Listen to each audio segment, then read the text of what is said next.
세상에서 가장 무서운 적은 보이지 않는 곳에서 조용히 다가오는 법입니다.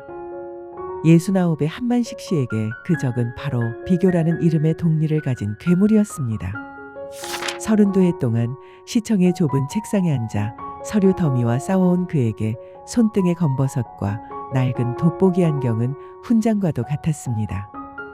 하지만 은퇴 후 마주한 현실은 그가 생각했던 것보다 훨씬 더 시리고 허망했습니다.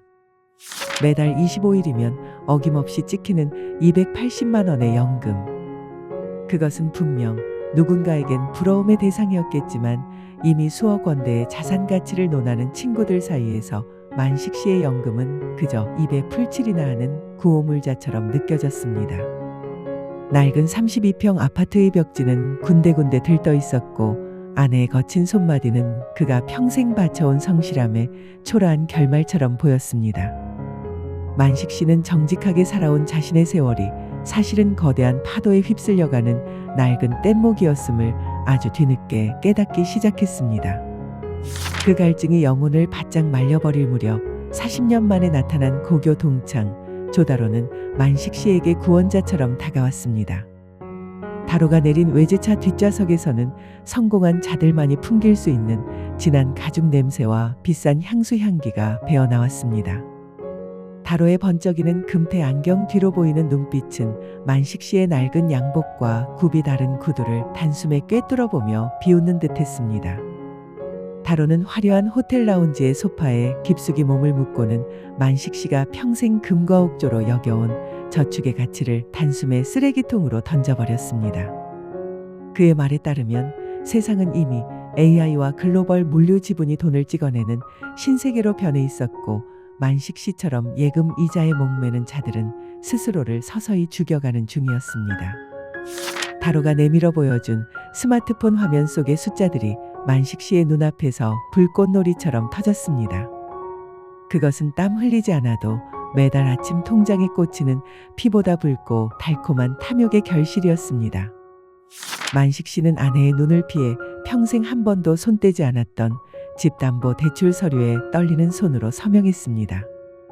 잉크가 번지는 소리가 마치 자신의 영혼이 찢어지는 소리처럼 들렸지만 이미 그의 뇌는 1,000만 원 단위의 이자가 들어올 환상에 완전히 마비되어 있었습니다. 다로가 안내한 강남의 어느 비밀 세미나실은 마치 광신도들의 집회장과 같았습니다. 공기 중에는 노인들의 거친 숨소리와 집착 어린 눈빛이 가득했고 단상 위의 강사는 가난을 물려주는 것이야말로 자식에 대한 가장 큰 범죄라고 목소리를 높였습니다. 그날 이후 만식 씨의 통장에는 기적 같은 일이 벌어졌습니다. 한 달 연금보다 많은 돈이 단 하루 만에 들어온 것입니다. 만식 씨는 생전 처음으로 아내에게 수백만 원짜리 명품 가방을 던져주며 호기를 부렸습니다.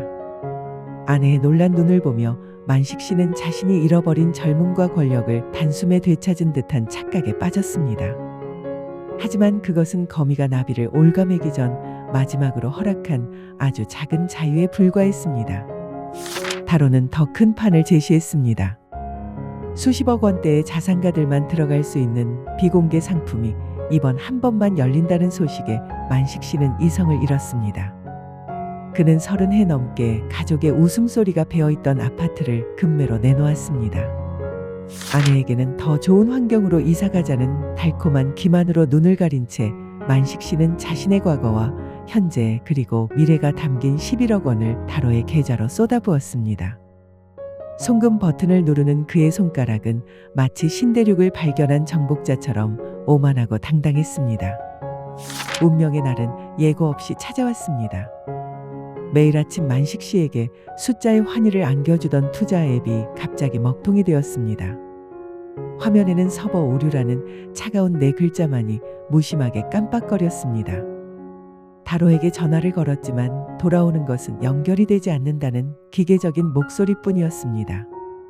만식 씨의 등줄기를 타고 식은땀이 아니라 얼음물이 흘러내리는 듯한 오한이 들었습니다. 그는 허겁지겁 강남의 그 세미나실로 달려갔습니다. 하지만 그곳에 도착했을 때 그를 맞이한 것은 화려한 조명이 아니라 경찰청에서 붙여놓은 압수수색 공고문과 굳게 닫힌 쇠사슬이었습니다. 그 앞에는 만식 씨와 같은 처지의 노인들이 길바닥에 주저앉아 흙바닥을 긁으며 짐승처럼 울부짖고 있었습니다. 어떤 노인은 벽에 머리를 찌으며 자식의 이름을 불렀고 어떤 이는 넋이 나간 채 허공을 보며 실성한 듯 웃어댔습니다. 만식 씨는 그 자리에 소금 기둥처럼 얼어붙었습니다. 자신이 그토록 열광했던 수익금이 사실은 다른 피해자의 눈물 섞인 원금이었고 이제 자신의 11억 원 역시 누군가의 사치품으로 사라져버렸음을 깨달은 순간 그의 세상은 칠흑 같은 어둠 속으로 소리 없이 가라앉았습니다.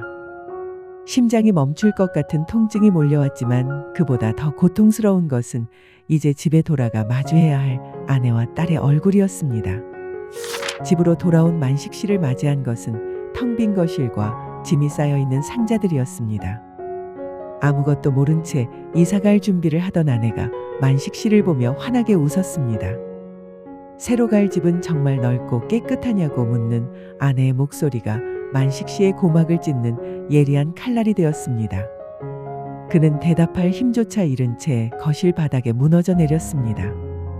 평생을 지켜온 성실함의 성벽이 무너진 자리에는 비루한 욕망의 찌꺼기만이 악취를 풍기고 있었습니다. 결국 아파트는 경매로 넘어갔고 만식 씨의 가족은 뿔뿔이 흩어졌습니다.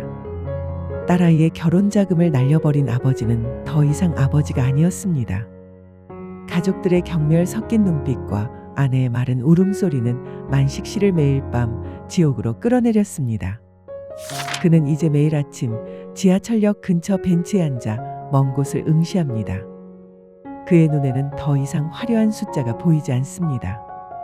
대신 그가 그토록 초라하다고 믿었던 280만 원의 연금과 따뜻했던 낡은 집의 온기만이 손에 닿지 않는 환영이 되어 떠돌 뿐입니다. 여러분, 오늘 한만식 씨의 비극은 결코 남의 이야기가 아닙니다. 탈무드에는 이런 지혜가 있습니다. 악마는 우리를 유혹할 때 가장 친절한 미소를 짓고 가장 빠른 길을 보여준다는 것을요. 나이가 들수록 우리를 위협하는 것은 빈곤보다 조급함입니다.